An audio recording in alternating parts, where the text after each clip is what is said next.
హిందువులారా జంజీ బాటలో గలం విప్పండి. సనాతన ధర్మం హిందుత్వ రక్షణకు యువతే ముందుండాలి అంటున్నారు బండి సంజయ్. బోనాలకు 20 కోట్లు, రంజాన్కి 33 కోట్ల. రాష్ట్ర ప్రభుత్వంపై ఫైర్. 150 హైడ్రా పోస్టులకు వేలాది మంది. తెలంగాణలో నిరుద్యోగం తాండవానికి ఇదే నిరసనం. ఫీజు రియంబర్స్మెంట్ నుంచి 2500 సాయం వరకు కాంగ్రెస్ హామీలపై నిలదీత. రంజాన్ వస్తేనేమో 33 కోట్లు ఇచ్చిండు రేవంత్ రెడ్డి. ఏ ముచ్చటక ఆ ముచ్చట చెప్తా అబ్బో. ఇప్పుడే రేవంత్ రెడ్డిని పొగిడిండి, ఇప్పుడే రేవంత్ రెడ్డిని తిడుతుండ అన్న కాన్సెప్ట్ ఏం లేదు. జర్నలిజం అంటేనే అట్లనే ఉండాలి. ఏ సిచ్యువేషన్లో ఎవడు మంచి చేస్తే అది మంచి చేద్దాం, ఎవడు చెడు చేస్తే చెడే చెప్దాం. హిందువులు పండగలు భారీ ఎత్తున చేసుకుంటారు. తెలంగాణ అంటే బోనాలు, బోనాలు అంటే తెలంగాణ బోనాలకు మొత్తం 33 కోట్లు ఇచ్చిండ. కేవలం 33 కోట్లు, సారీ కేవలం 20 కోట్లే. తెలంగాణ బోనాలకు మొత్తం 20 కోట్లు. ఇంతమంది హిందువులు ఉంటే ప్రతి గల్లీలో చేస్తూ ఉంటారు, ప్రతి ఊర్లో చేస్తూ ఉంటారు. కేవలం 20 కోట్లు ఇచ్చిండు. కానీ రంజాన్కి మాత్రం ఎవడు అడగక ముందే 33 కోట్లు ఇచ్చిండు. రంజాన్ తోఫాలు, రంజాన్ అది ఇవ్వడంలో తప్పు లేదు. ఆర్థికంగా లేని బిడ్డలకు ఆర్థిక భరోసా ఇవ్వాల్సిందే. కానీ హిందువులకు ఇంత తక్కువ ఎందుకు ఇస్తున్నావని అడుగుతున్నారు బండి సంజయ్. మరి దీనికి ఆన్సర్ చెప్పే ఎవరు ఉంటారు? అందుకే జంజీ మీరు యువత ముందుకు రావాలి.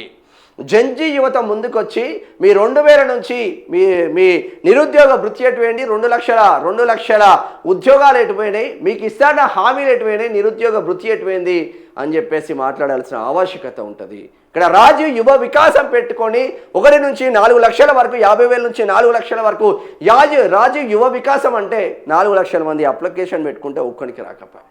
ఎటువేంద్ర నాయన అని మొన్న ఢిల్లీలో ఏం జరిగిందో తెలుసు. బండి సంజయ్ ఇంట్లో బీజేపీ ఎంపీలు, కేంద్ర మంత్రులు, ఎంపీలు, ఎమ్మెల్యేలతో భారీ ఎత్తున ప్రక్షాళన జరుగుతుంది బీజేపీలో. నిన్న కేంద్ర మంత్రి బండి సంజయ్ నివాసంలో భారీ ఎత్తున ప్రక్షాళన జరిగింది. ఇక మీరందరూ దూకుడుగా వ్యవహరించాలి.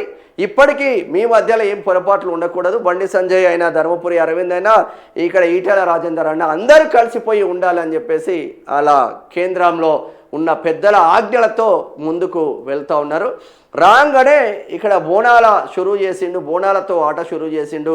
ఎందుకంటే బండి సంజయ్ అమ్మవారిని నమ్ముతాడు కాబట్టి ఆ అమ్మవారితోనే మంచి జరుగుతుంది అన్న కాన్సెప్ట్ కొద్దీ అమ్మవారి నుంచే ఇక నిన్నటి నుంచే షురూ చేసిండు అని చెప్పుకోవచ్చు. దూకుడు పెంచిండు బండి అని చెప్పుకోవచ్చు. రాష్ట్ర వ్యాప్తంగా కూడా తిరిగే ఆస్కారం ఉంటుంది. ఇంకొక చర్చ జరుగుతుంది. ఇప్పుడు దాదాపు 1.5 సంవత్సరం అవుతుంది మన రామచంద్రరావు అధ్యక్షుడిగా ఉండి. రామచంద్రరావు మంచి క్రిమినల్ లాయర్, మంచి వక్త కూడా. కాకపోతే దూకుడుగా వెళ్ళే స్వభావం ఉండదు కొందరికి, దూకుడుగా వెళ్ళే స్వభావం కొందరికి ఉంటుంది. కాబట్టి ఇంకా ఈయన టర్మ్ కంప్లీట్ కాగానే మళ్ళీ బండి సంజయ్ చిత్రకి రాష్ట్ర అధ్యక్ష పగ్గాలు వస్తాయి. తద్వారా బీజేపీ రాష్ట్రంలో అధికారంలోకి వస్తుందని కేంద్ర వర్గాలు అనుకుంటున్న పరిస్థితి ఉంది. ఇక్కడ ఎస్పెషల్లీ అమిత్ షా, మోదీ అనుకుంటున్న పరిస్థితి మాత్రం ఉంది. నితిన్ నబీన్ కూడా అదే చర్చ తీసుకొస్తా ఉన్నారు. మరి ఫీజు రియంబర్స్మెంట్ నుంచి 2500 సాయం వరకు కాంగ్రెస్ నిలదీస్తా. 150 పోస్టులకు 1000 మంది హైడ్రా డ్రైవర్ పోస్టులకు 1000 మంది సరూర్ నగర్ స్టేడియం మొత్తం కిక్కిరిసిన పరిస్థితి ఉంది. మరి నిరుద్యోగం ఏ విధంగా ఉంది? నువ్వు ఎక్కడైనా ఇప్పుడు మీరు ర్యాపిడో కొట్టే వాళ్ళని అడగండి. గిగ్ వర్కర్లు ఎవరున్నా, స్విగ్గీ కావచ్చు, జొమాటో కావచ్చు, ర్యాపిడో కావచ్చు, ఓలా కావచ్చు, చాలామంది డిగ్రీలు, బీటెక్లు, ఎంటెక్లు, ఎంసీఏలు, ఎంబీఏలు, డిగ్రీ పీజీలు చేసిన బిడ్డలే చాలామంది మీకు దర్శనమిస్తారు. 50% పీపుల్ దాంట్లో గిగ్ వర్కర్లుగా వర్క్ చేస్తూ ఉన్నారంటే ఏ విధంగా నిరుద్యోగం ఉంది? ఉద్యోగులు ఎందుకు రావడం లేదు?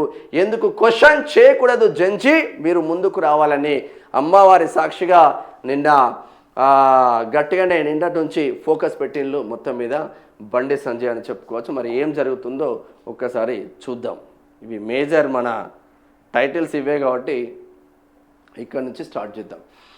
సనాతన ధర్మం హిందుత్వ పరిరక్షణ కోసం నేటి తరం యువత గలం విప్పాలని కేంద్ర మంత్రి బండి సంజయ్ పిలుపునిచ్చారు. హైదరాబాద్లో ఆదివారం జరిగిన బోనాల ఉత్సవాల్లో పాల్గొన్న ఆయన జంజీ యువతలో వస్తున్న చైతన్యాన్ని ప్రశంసించారు. హిందువులు నేటి తరం జంజీలను స్ఫూర్తిగా తీసుకోవాలి. యువత యువత కేవలం ఆకాశంలోకి రాకెట్లు పంపడానికి పరిమితం కావడం లేదు. సనాతన ధర్మం హిందుత్వ పరిరక్షణ కోసం ధైర్యంగా గలం విప్పుతుంది అని అన్నారు. బోనాలకు 20 కోట్లు, రంజాన్కు 33 కోట్ల. రాష్ట్ర ప్రభుత్వం పండుగల నిర్వహణకు నిధులు కేటాయిస్తున్న తీరుపై బండి సంజయ్ ప్రశ్నలు సంధించారు. బోనాల నిర్వహణకు 20 కోట్లు కేటాయించి రంజాన్కు 33 కోట్లు కేటాయించడం ఏమిటని రాష్ట్ర ప్రభుత్వాన్ని నిలదీశారు. హిందువుల పండుగలు, ఆలయాలు, సంప్రదాయాల పరిరక్షణకు ప్రభుత్వం సమాన ప్రాధాన్యత ఇవ్వాలని డిమాండ్ చేశారు. గోమాత పరిరక్షణ, ఆలయాల రక్షణ, సనాతన ధర్మం కోసం తాను నిరంతరం ప్రశ్నిస్తూనే ఉంటానని స్పష్టం చేశారు. హిందూ సమాజం తన హక్కులు, సాంప్రదాయాల విషయంలో అప్రమత్తంగా ఉండాలని సూచించారు. 150 పోస్టులు, వేలాది నిరుద్యోగులు. తెలంగాణలో నిరుద్యోగ సమస్య తీవ్రంగా ఉందని బండి సంజయ్ విమర్శించారు. హైడ్రాలో కేవలం 150 పోస్టుల భర్తీ కోసం వేలాది మంది నిరుద్యోగులు పోటెత్తడం రాష్ట్రంలో ఉద్యోగాల పరిస్థితికి అద్దం పడుతుందన్నారు.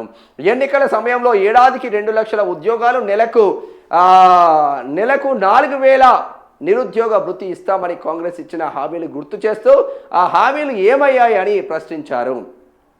కేంద్ర ప్రభుత్వం రోజ్గార్ మేళాల ద్వారా యువతకు ఉద్యోగ అవకాశాలు కల్పిస్తుందని తెలిపారు.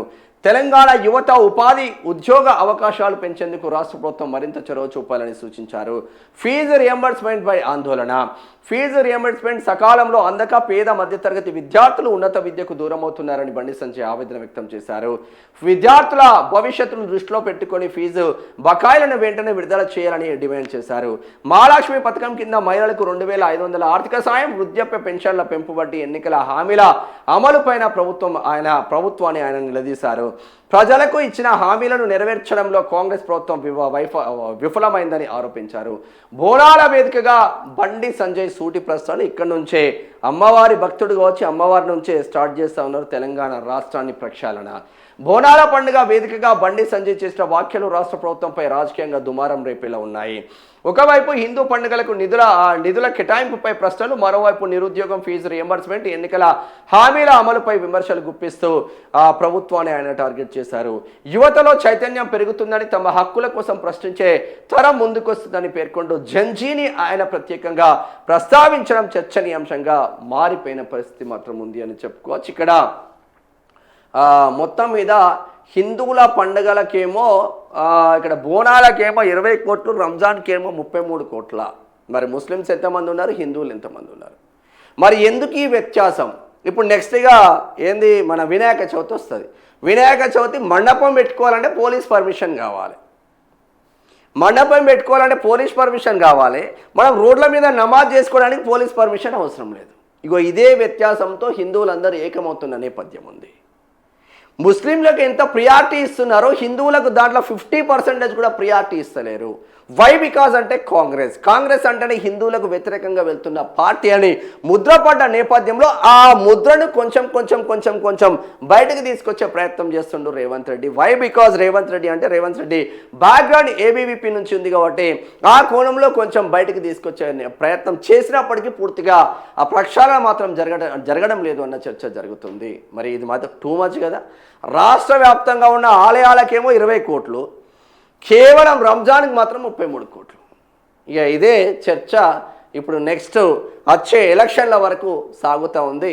బండి సంజయ్ దూకుడు పెంచిందని చెప్పుకోవచ్చు. బండి సంజయ్ ఆధ్వర్యంలోనే నెక్స్ట్ ఎలక్షన్లకు వెళ్ళబోతుంది భారతీయ జనతా పార్టీ.